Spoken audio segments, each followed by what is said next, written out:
शिरोळ तालुक्यात राजरोस अवैध वायू उपसा, प्रशासनाने कारवाई करावी, जनता दल सेक्युलरची मागणी।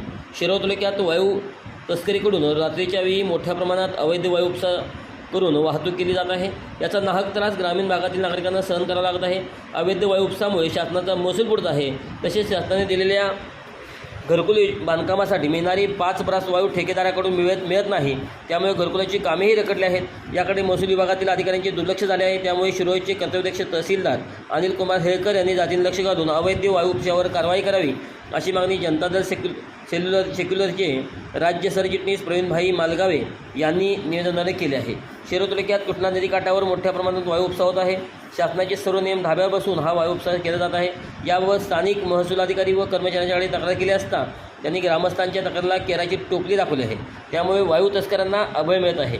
महसूल विभागाच्या मूकसंमतीने रात्री 10 ते सकाळी 6 या वेळेत मोठ्या प्रमाणात वायू उपसा केला जात आहे। याकडे प्रशासनाचे जाणीवपूर्वक दुर्लक्ष झाले आहे। तसेच शासनाच्या नियमानुसार घरकुल बांधकाम करणाऱ्या नागरिकांना मोफत देण्यात येणारी 5 ब्रास वायू देखील मिळत नाही।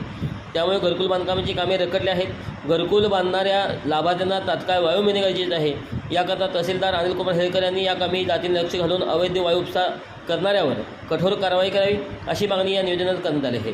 सदर निवेदन देताना जनता दल सेक्युलरचे ज्येष्ठ नेते बजरंग कुंभार, शिरोळ तालुका शिवाजी मोडके पाटील, अण्णासाहेब मगदूम, शरद चौगुले, अल्लाबक्षी चौगुले, विनायक लोंढे, सचिन मोकाशी यांच्यासह कार्यकर्ते उपस्थित होते।